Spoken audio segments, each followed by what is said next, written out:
Bonjour mes frères et sœurs, et ce matin nous avons le privilège de commencer un nouveau livre dans l'épître de Jean.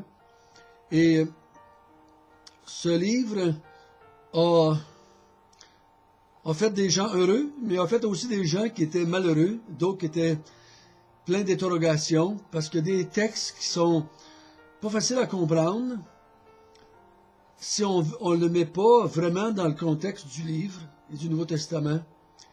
Il y a des paroles qu'on retrouve seulement là, dans l'épître, qu'on ne retrouve pas ailleurs, comme les péchés qui mènent à la mort. Un autre texte, celui qui est en Christ ne pêche point ou ne pratique pas le péché. Des témoignages de l'eau, du sang et de l'esprit, donc de quoi il parle. Donc c'est pas facile. Mais on va essayer de tirer de ce texte, comme dans tous les autres textes de la Bible, de l'enseignement de la part de Dieu. Si on peut trouver le but que Jean avait, qu'est-ce qui se passait là? Ça va nous aider à comprendre le langage qu'il emploie avec ces gens-là. Les expressions. Donc, si vous voulez bien, on va tranquillement commencer, mais on est conscient, chacun de nous, qu'on ne peut pas le faire sans l'aide de Dieu. Et on va prier ensemble en commençant. Notre Père du ciel, merci qu'en toi, nous avons l'assurance que nous sommes aidés pour comprendre les Écritures, aidés pour interpréter, pour appliquer, aidés, Seigneur, pour la mise en pratique de ce que tu nous enseignes. Notre Père, convainc-nous profondément que ta parole est là pour nous révéler qui tu es et qui ton Fils est. Elle est là pour nous montrer qu'est-ce que vous avez fait, quel est votre plan dans toute cette humanité-là. Donne-nous de prendre notre place quand nous interprétons les Écritures, notre place de serviteur, notre place de créature. Et je crois qu'on va comprendre mieux ce que tu veux de nous. Aide-nous à comprendre cette belle épître que tu nous as laissée par les mains de Jean. C'est toi qui veux nous dire comment ton corps fonctionne, comment le programme que tu as pour l'Église va se dérouler. Donc, instruis-nous. Au nom de Jésus, nous te prions. Amen.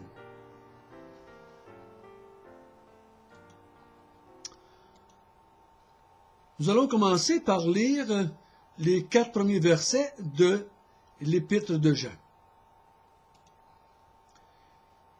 Ce qui était dès le commencement, ce que nous avons entendu, ce que nous avons vu de nos yeux, ce que nous avons contemplé et que nos mains ont touché concernant la parole de vie, et la vie a été manifestée, et nous l'avons vu, et nous le rendons témoignage. Et nous annonçons la vie éternelle qui était auprès du Père et qui nous a été manifestée. Ce que nous avons vu et entendu, nous vous l'annonçons, à vous aussi, afin que vous aussi vous soyez en communion avec nous. Or, notre communion est avec le Père et avec son Fils Jésus-Christ. Et nous écrivons ces choses, afin que notre joie soit parfaite.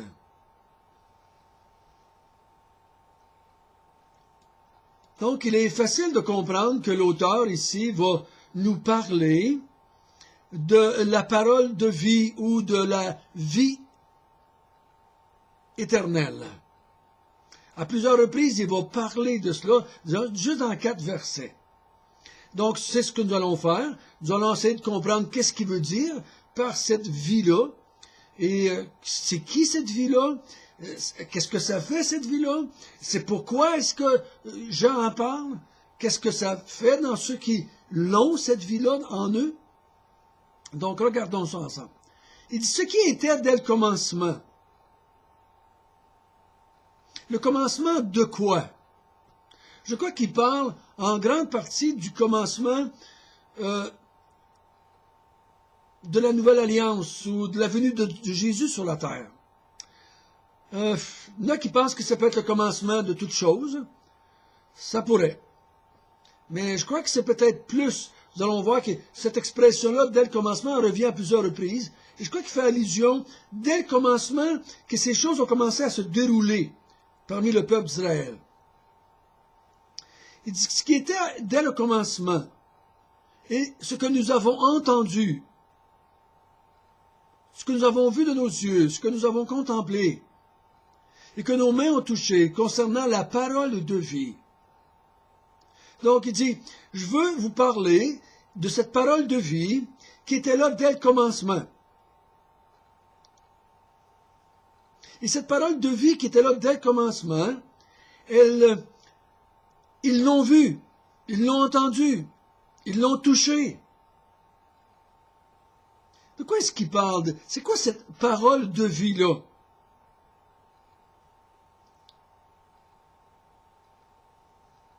Elle a été manifestée, cette parole de vie-là. Nous l'avons vue, et nous le rendons témoignage. Et nous vous annonçons cette vie éternelle qui était auprès du Père et qui a été manifestée. Donc on comprend ici qu'il nous parle de Jésus, qu'il nous parle de celui qui était là dès le commencement. Et c'est important que nous saisissions parce que tout au long de l'épître, c'est de ça qu'il va nous parler. De cette vie éternelle-là qui était là dès le commencement et qui nous a été manifestée. Et cette vie-là qui a été manifestée, il dit ce que nous vous annonçons, c'est la vie éternelle qui était auprès du Père et qui a été manifestée. Donc, cette parole de vie qu'ils ont vue, qu'ils ont entendue, qu'ils ont touchée, à laquelle ils rendent témoignage, c'est la vie éternelle qui est auprès de Dieu. Donc, s'il était auprès de Dieu et a été manifestée, donc elle s'est incarnée dans la personne de Jésus-Christ et elle a pris chair, elle était complètement humaine parce qu'elle était vue et entendue et touchée. Ce que nous, les êtres humains, nous pouvons entendre avec nos oreilles, ce que nous pouvons voir avec nos yeux, ce que nos mains peuvent toucher, c'est quelque chose qui est matériel. C'est de la matière, parce qu'on n'a pas été créé pour toucher l'invisible. Nos yeux n'ont pas été créés pour qu'on puisse voir l'invisible. Nos oreilles ne sont pas capables d'entendre le monde invisible des anges. Quand Dieu s'est fait entendre ou s'est manifesté, c'est parce qu'il a pris forme quelconque de matière qu'on puisse entendre et voir et toucher des fois. Mais cette parole-là, qui était non matérielle avant sa venue, qui était avec Dieu,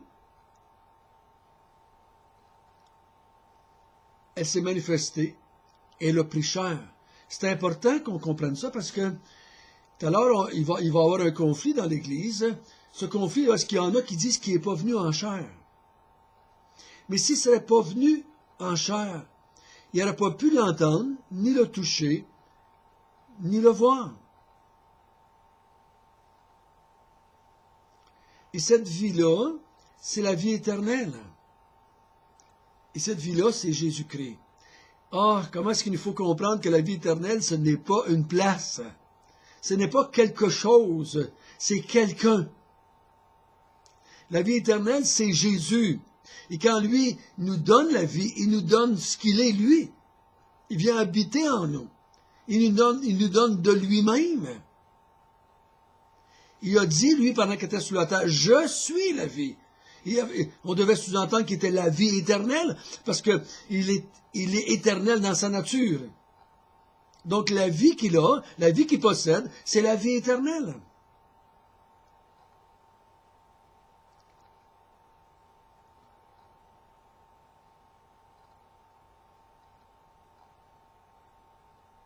Et cette vie-là qu'il a vue, lui, Jean, qui a mis sa tête sur son sein, qui a touché de ses mains, que ses yeux ont regardé pendant 3 ans. Il a bien vu qu'elle mangeait, qu'elle buvait, qu'elle dormait, qu'elle allait au petit coin, qu'elle pleurait, qu'elle saignait, qu'elle pouvait mourir. c'est de la vie, c'est du physique. C'était un être humain. Ses réactions étaient des réactions d'être humain. D'être humain, excusez.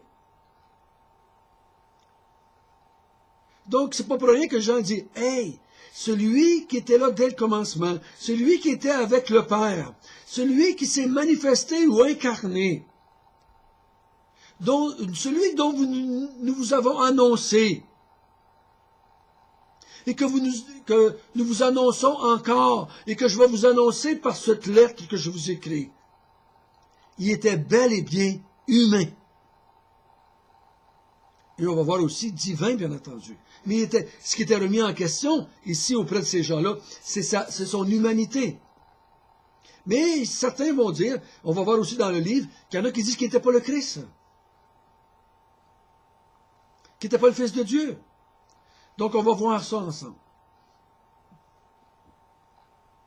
Pourquoi est-ce que Jean est si désireux d'annoncer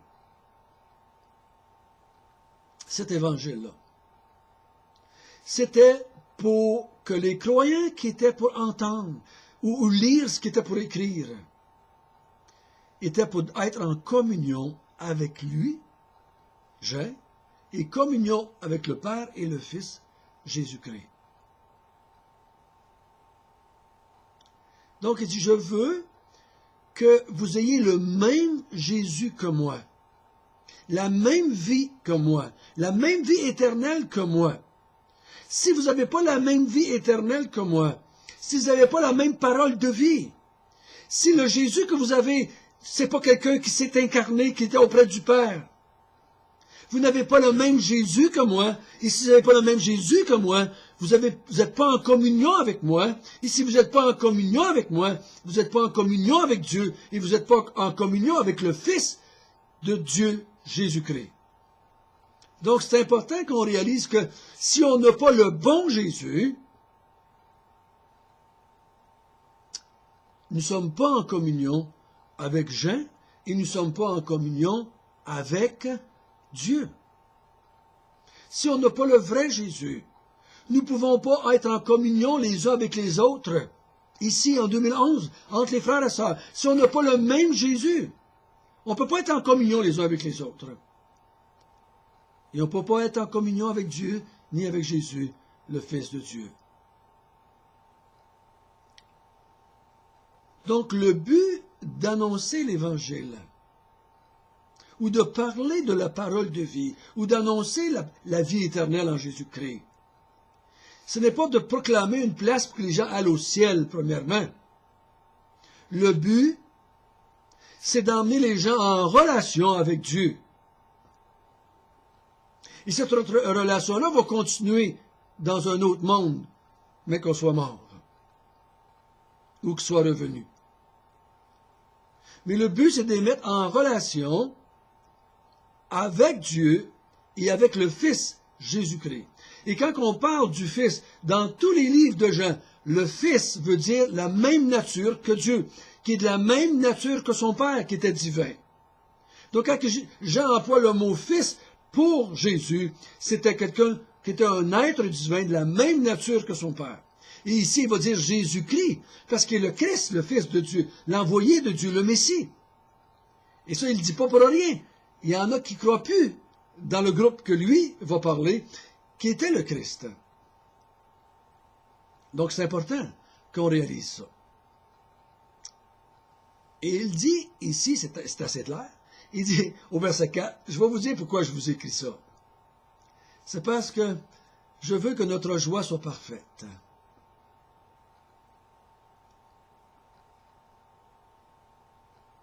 Notre joie, c'est la joie de Jean et la joie de ceux à qui il écrit. Je veux que notre joie soit parfaite. Et cette joie-là va être parfaite si tout le monde est en communion les uns avec les autres avec la vérité. Jean va dire dans c'est dans la 3e épître, il dit, je n'ai pas de plus grande joie que de voir mes enfants marcher dans la vérité. La vérité, c'est une personne, c'est Jésus. Donc Jean veut avoir de la joie. Il dit, s'il avait dit ma joie, ça serait un petit peu différent. Mais il dit notre joie soit parfaite. Et notre joie, elle est parfaite quand nous sommes en relation avec Dieu. Notre joie dont il parle ici, ce n'est pas une joie momentanée ou humaine ou sociale. C'est pas de la joie que j'ai à voir quelqu'un faire un sport, ou avoir de la joie en écoutant de la musique, ou avoir de la joie en étant avec une personne, ou ayant de la joie en achetant quelque chose. C'est correct d'avoir cette joie-là. Mais lui, la joie dont il parle ici, c'est cette joie qui vient d'être en communion avec Dieu et le Fils et les autres chrétiens. Il y a une joie profonde d'être avec des enfants de Dieu. Si on n'est plus dans la joie d'être ensemble, c'est parce qu'il y a quelque chose qui ne marche pas. Il y a un système d'alarme qui sonne à quelque part. On devrait avoir de la joie d'être ensemble. Si notre communion est avec Jésus et Dieu. Oh, depuis quelque temps, je me rassemble avec des frères et sœurs et ça me procure de la joie. Je crois que c'est de la joie que Jean y parle ici. On s'aperçoit qu'en parlant les uns avec les autres, on a la même communion. Parce que nous possédons le même Jésus. Et cette communion-là nous démontre que nous sommes en communion avec le Père et le Fils. Et ça me cause de la joie. Il y a de la joie d'être avec des gens qui pensent comme nous, qui ont le même Dieu, le même esprit que nous.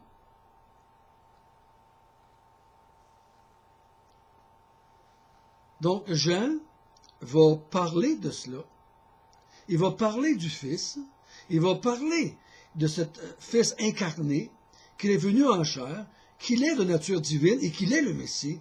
Parce qu'il y a des gens dans l'Épître, on va voir, qui vont essayer d'emmener les gens, les personnes qui sont là, amener à commettre le péché. Je vais vous donner un petit indice qui mène à la mort. Le péché qui mène à la mort, c'est de ne pas garder la vérité enseignée par Jean et les autres apôtres. Si tu nies que Jésus est le Christ, si tu nies qu'il est venu en chair, si tu nies qu'il est le Fils de Dieu, tu as commis le péché qui mène à la mort. Et on ne peut rien faire contre celui qui nie cela. Ces gens-là, on va les appeler les antéchrists, les menteurs. Et tout au long de l'Épître, on va parler des menteurs, en comparaison avec ceux qui ont la vérité. Les menteurs, c'est pas ceux qui mentent à leur femme, ou à leur mère, ou à leurs enfants, ou à leur mari, ou à leur épouse. Les menteurs, c'est ceux qui disent que Jésus n'est pas Dieu, qu'il n'est pas le Fils de Dieu, qu'il n'est pas le Messie, qu'il n'est pas venu en chair. C'est eux autres les menteurs. Donc nous allons penser à ça, nous allons méditer là-dessus pendant quelque temps. Notre Père du ciel, merci. Merci que tu nous écris cette lettre. Merci que tu nous donnes la grâce de comprendre ici qui est ce Fils, qui est cette vie éternelle. Qu'est-ce que ça produit en nous? Qu'est-ce que ça fait que d'être en possession de la vie éternelle? Aide-nous à découvrir le grand privilège d'être en communion les uns avec les autres et en communion avec toi et avec ton Fils. Montre-nous cela pendant que nous allons étudier ce beau livre. Amen.